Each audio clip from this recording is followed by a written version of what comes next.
Definitely. I think so. One of my biggest regrets of running my business is that I didn't ever really form a very good network around me. And I think the idea of having other people who were possibly in a similar space or place, I kind of liken it a little bit to when you have a baby, when you're pregnant. With my first baby, we went to NCT classes, and you're kind of almost buying friends. You know, you're paying to do this course. You obviously haven't got a clue about what it means to grow and birth and then kind of keep a baby alive, and you're doing it with this small group of people who are at exactly the same point that you're at, and you're kind of flowing through it together.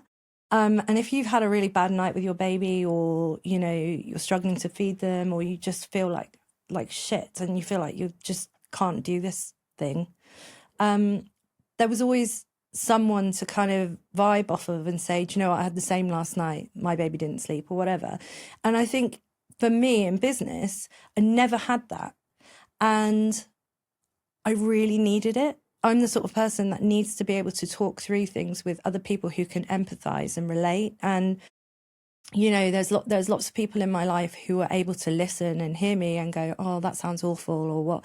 But no one who's really like, oh my God, have you thought of this? Have you tried this? Oh, this happened to me. And I think collaboration and just sharing those thoughts it's vital. And I'm not sure that it was never available to me. And I don't know whether I should have worked harder to kind of create that myself. But that again is tricky because I was in an industry that I'd kind of fallen into because I taught myself to bake at home.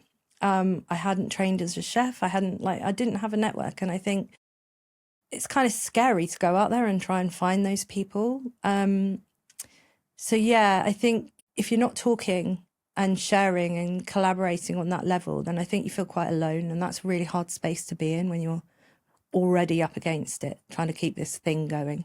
I think the best things in the world are born out of a real need. I always come back to this idea of what are you uniquely positioned to give to the world that the world actually needs and wants? And unfortunately, people don't ask themselves that second bit very often. But knowing you, as a friend, and also on your journey, I guess, through the proof, I was there on the peripheral in a way, observing great brand building and beautiful product.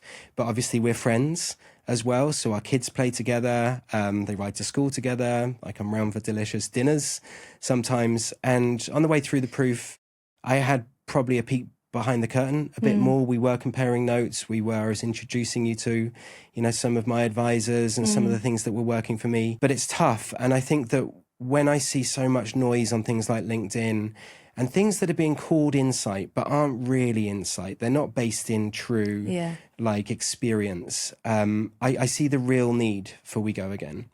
And what I love is the beginnings of things. So here we are today planting a seed for something that's going to grow from here. Yeah. And from now on, we will go again in conversations. You will be hosting them, but we get this unique opportunity to meet you at the start of this whole series and hear about your story. So first of all, congratulations on getting this started, because 100% of everything is the first 1% and taking that first step and getting it done. How many things don't get done in the world, I often reflect, but you have taken that first step and here we are.